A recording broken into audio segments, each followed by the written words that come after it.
Jamais j'aurais poussé mon corps aussi loin. 110 km de course, 5 séances de muscu, 3 séances de pliométrie et 2 séances d'abdos. Et tout ça en seulement une semaine. Dans cette vidéo, je t'amène avec moi dans la semaine la plus décisive de mon année pour mon prochain challenge, l'ITA 100. Premier run de la semaine. J'ai commencé il y a 15 minutes déjà, c'est pour ça que j'ai l'air un peu essoufflé. Je suis pas essoufflé à juste me mettre en chemin comme ça. Je suis retourné tout en haut de l'île. Je vais prendre le bateau cet après-midi, s'il y a de la place, parce que je ne l'ai pas encore réservé, pour retourner sur l'île du Nord, pour vendre le van, et après direction l'Australie. Donc, je te laisse là. Je finis mon run. Normalement, je vais aller jouer par là-bas. Et après, petite séance de muscu. J'espère trouver un camping pour prendre une douche. Et puis go sur l'île du Nord. C'est ouf cette beauté. Je sais pas si... Allez, je te remonte quand même. C'est beau. Et tu vois encore plus beau. Là, c'est mieux. Et c'est parti pour les 15 premiers kilomètres. Ce que tu ne sais pas, c'est qu'il a plu toute la nuit. Et ça, j'avoue, j'y avais pas pensé. Parce que la petite montagne noire que je viens de te montrer, j'avais pas vraiment pensé que les chemins allaient être, disons, lisses. Meilleur moment de toute ma vie. Bilan de ce premier run, 12 km et demi au lieu de 15, c'est pas grave. Ça forge le caractère. Allez, je m'arrête pas aussi mon chemin et j'enchaîne avec la salle. Avec ce temps magnifique qu'il fait, j'ai dû trouver une salle. Parce que le van gym c'est cool, mais c'est assez limite quand il pleut. Je vais pas lever de la fonte sous la pluie. Bon allez, je m'y mets. C'est parti pour la proprioception dans un premier temps. Ça va être un moment de plaisir. Tu vas te demander, à part passer pour un guignol, à quoi ça sert? Ça sert principalement à renforcer tout ce qui est tendons et articulations. Et quand on part pour courir des dizaines et des dizaines de kilomètres, une centaine de kilomètres, c'est bien de travailler tout ça. Que la cheville ne se casse pas sur un caillou, que les tendons soient beaucoup plus habitués et préparés à ce travail-là. Je sais pas encore le mouvement exact, mais ça s'améliore. Et maintenant, on enchaîne avec une petite séance de muscu qui passe bien, de quoi bien finir la journée.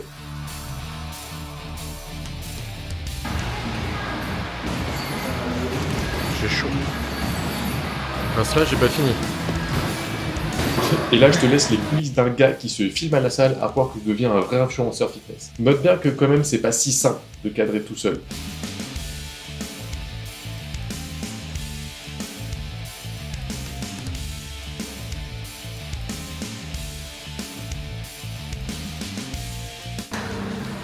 Je vais mourir avant les 160 km.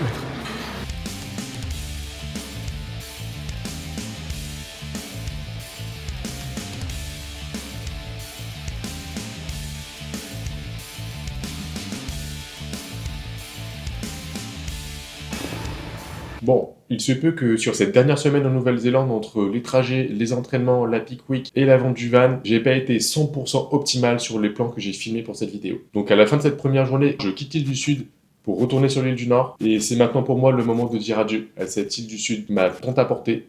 L'île du Sud où j'ai appris à me retrouver. Mais ça, c'est l'histoire d'une autre vidéo. D'ailleurs, pense à t'abonner pour la suite parce que je me suis lancé dans une sacrée aventure qui va durer encore un moment.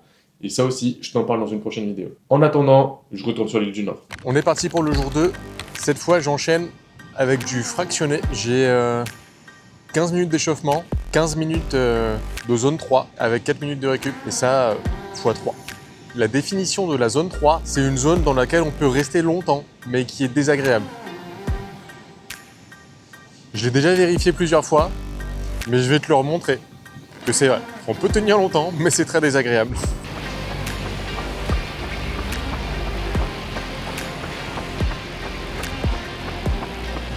Échauffement terminé, place au moment désagréable. Premier intervalle terminé. Ah, putain, il m'en reste 2. Ah. Et ouais, quand tu fais l'ultra, tu manges tout le temps. Mais je t'assure que courir l'estomac rempli, c'est pas évident au début. Hein. Mais ça va, on s'y fait avec le temps. Et 2. Ah putain, je vais crever. Ah. Tant hier c'était facile, là, ça commence à picoter un peu. Hein. Oh. Bon allez, je mange la deuxième et je vais défoncer ce dernier intervalle. Ah! Allez!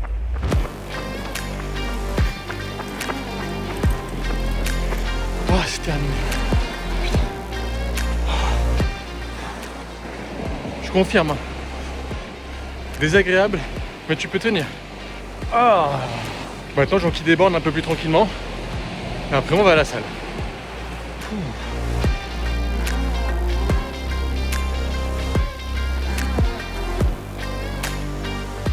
Comme hier, on enchaîne avec une petite séance de muscu et aujourd'hui c'est séance pull. Avant j'avais l'habitude de bosser en split, mais on va dire que pour survivre à cette charge d'entraînement en run, on a décidé de repasser en PPL pour pouvoir un peu préserver mon système nerveux. Et je trouve que ça fait plutôt bien le taf quand même.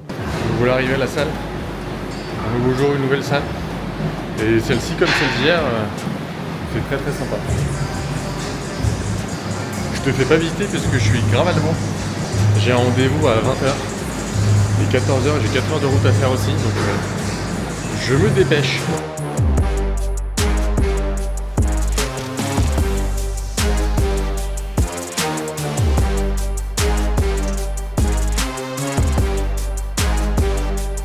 Hier c'était plio, aujourd'hui c'est abdos. Et je travaille les abdos en force comme tu le vois là et en endurance après avec le gainage.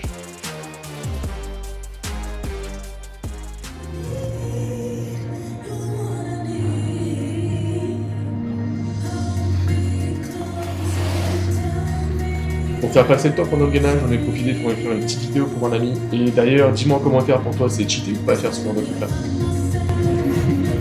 Il faut que je te raconte. Je suis en train de faire mon gainage à la fin de la séance de muscu, après mon run de 2 heures. Et là, je tourne la tête. Il y a du motoball à la télé, gars. Voilà, voilà.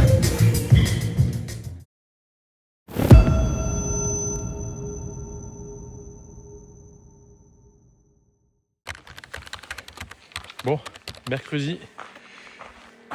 C'est le jour du week-end choc. Ça fait actuellement un peu plus d'1 heure que j'ai commencé ma sortie.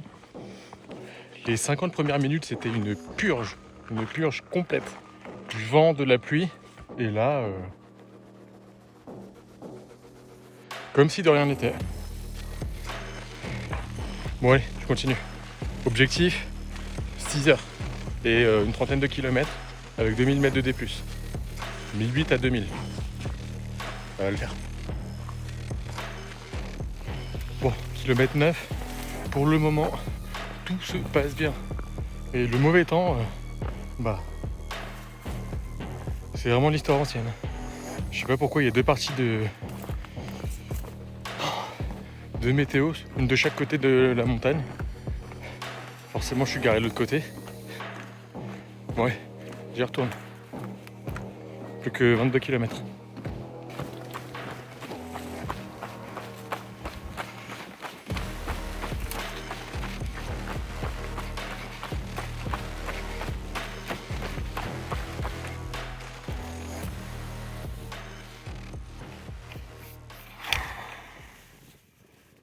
Je suis éclaté. J'ai fait plus de la moitié du temps, j'ai fait à peine la moitié de la distance. Ça va être compliqué de finir. Je te parlais du mauvais temps. Regarde-moi ça. Faut que je retourne dans le nuage là-bas. Ouais. Ça va être sympa.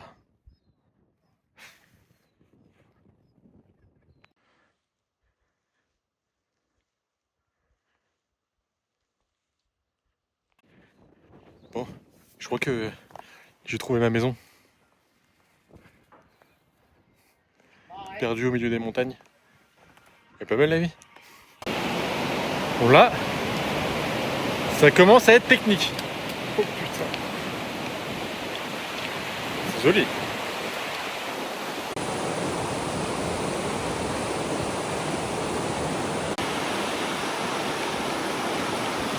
Je sais pas comment ils font les gars qui font ça sur un seul câble. Moi avec 4, j'ai du mal.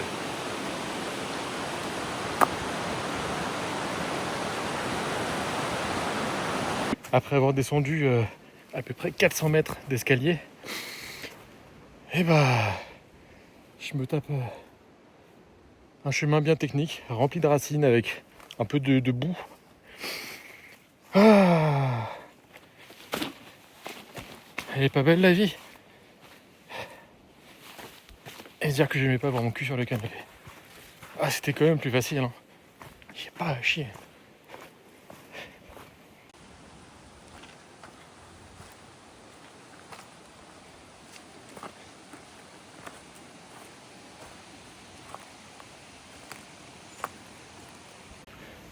Quand je te dis que le passage il est technique, voilà, je dois aller en face. Et après je me demande pourquoi je cours pas.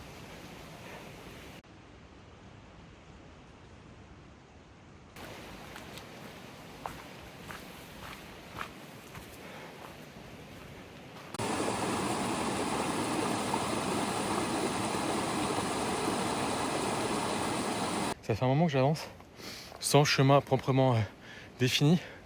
Je t'avoue que par moment, ça me rappelle de très mauvais souvenirs, mais ça va que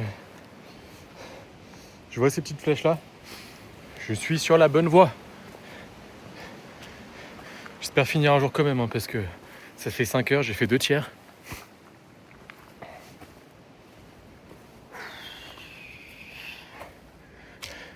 Moi qui pensais faire ça en 5h30, 6h, ce sera plus du 7h, 8h.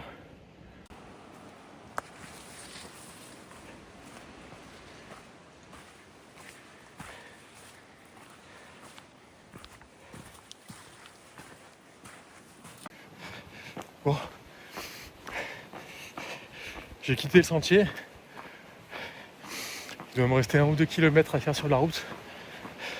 Il fait nuit. Ça fait 6h40. Il y a du vent. Il fait froid. Mais j'ai encore de l'eau. J'ai encore à manger. J'en ai juste ras le cul. Mais ça va. Alors une qui devait durer 5h, 5h30, on va être sur du 7h. C'est parfait. C'est parfait. Bilan sur cette première journée du Weekend Shock, 26 km en 6h44.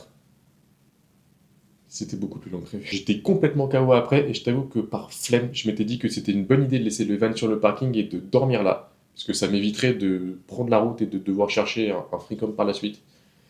Et ça aussi, c'était une mauvaise idée. Parce qu'à 1 km d'altitude, il a fait froid. Il a fait très très froid.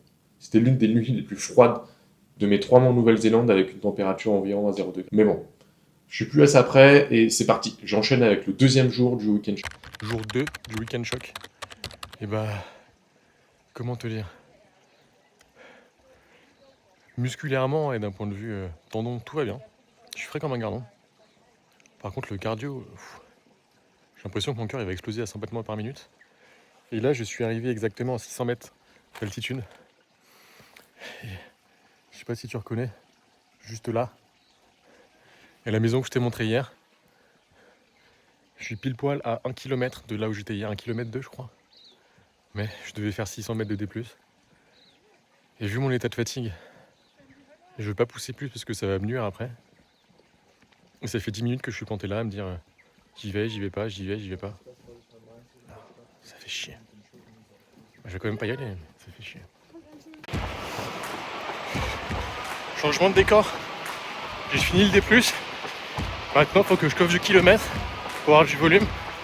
Alors, j'ai trouvé un bord de mer. Plutôt sympa, non? Ça fait un moment que j'ai pas couru en bord de mer. Ouais, plus que 14 km.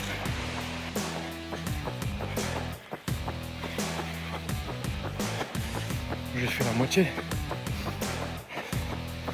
Enfin, la moitié du temps. J'ai pas réussi à aller jusqu'aux 7 km. Là, je dépasserai le temps. Ah putain. Je commence vraiment à en avoir marre. Hein. J'ai l'impression de puiser l'énergie au très fond de mon âme. J'ai l'impression que je m'efface un peu plus à chaque nouveau pas. C'est vrai que le décor est sympa.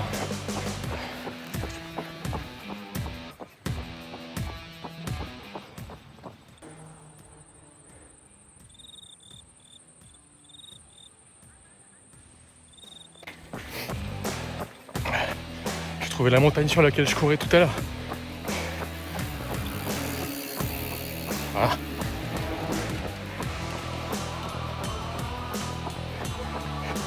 Elle est belle de loin quand même. Ça conclut mon tout premier week-end choc où rien ne s'est passé comme prévu. Et le principal, c'est que le tas soit fait et que j'ai pu apprendre pendant toute cette période-là. Et maintenant, j'en profite pour me prendre un jour de récup avant de terminer la semaine. Parce que oui, il me reste encore quelques séances à faire.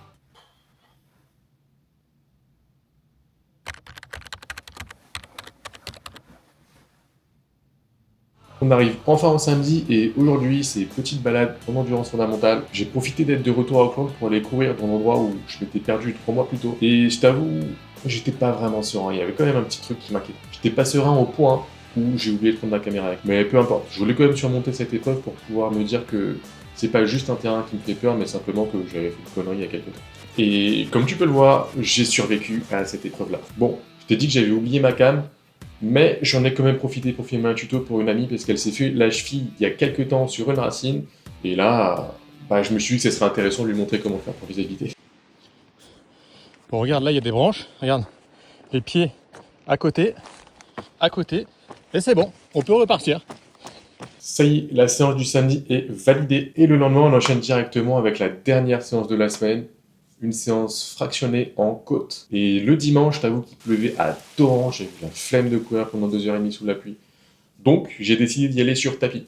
C'était l'une des premières fois que je courais sur tapis. Et je t'avoue que je pensais que j'allais perdre mon âme à courir pendant 2h30 sur tapis. Mais finalement, avec une succession de petits intervalles comme ça m'a pas paru si difficile que ça. 2h25 plus tard, séance terminée, semaine terminée et préparation pour l'UTA 100 terminée. Au bilan de cette semaine, on a eu une séance pliométrie, une séance abdos, 2 séances muscu et 6 runs. Comme tu peux le voir, il y a des séances d'abdos, de plio et de muscu qui ont sauté parce que j'aurais pu me forcer à les faire, mais ça aurait été plus que contre-productif. Et pour le coup, j'ai décidé d'écouter mon corps et on va dire l'énergie qui me restait après tous ces runs-là. Et j'ai décidé de baisser le volume d'entraînement. Malgré ce volume baissé, ça m'a quand même fait un total d'environ 23 heures d'entraînement. Certes, j'ai beaucoup marché à Taranaki parce que c'était beaucoup plus technique que ce que je pensais, mais j'étais quand même sur mes pattes, ça m'a quand même fatigué. Et cette semaine était la dernière semaine de 3 semaines de charge que j'avais pour la fin de ma prépa pour l'UTA 100, avec une semaine à 80 km, une semaine à 100 km et cette dernière à 115 km. Soit 3 semaines de record personnel. Je peux comprendre qu'à la fin j'étais quand même un peu fatigué. Et dans le feu de l'action, je me rendais pas forcément compte de ce que je faisais, mais une fois la prépa terminée, je me suis dit quand même c'était assez fou que ce que je venais de réaliser, parce que début 2023, je peinais à courir 10 minutes, je faisais 93 kg, et j'avais peur d'aller au cinéma ne serait-ce que tout seul. Et là, je suis en Nouvelle-Zélande tout seul depuis plus de 3 mois. J'ai fini une préparation pour un 100 km, et mon plus petit run ces dernières semaines, c'était 12 km. Comme quoi, quand on croit en soi et qu'on y travaille suffisamment tous les jours, ne serait-ce qu'un tout petit peu, on est capable avec le temps de faire des trucs complètement incroyables. C'est fou. Et c'est exactement pour ça que je me suis lancé tous ces challenges. Bon allez, suite à ça, je me fais un petit brunch, je vends le van et direction l'Australie pour l'affûtage et la course qui a lieu mi-mai. Je te laisse là pour cette vidéo, pense à t'abonner pour la suite et rappelle-toi que c'est ta vie, ton esprit et tes limites. Ciao!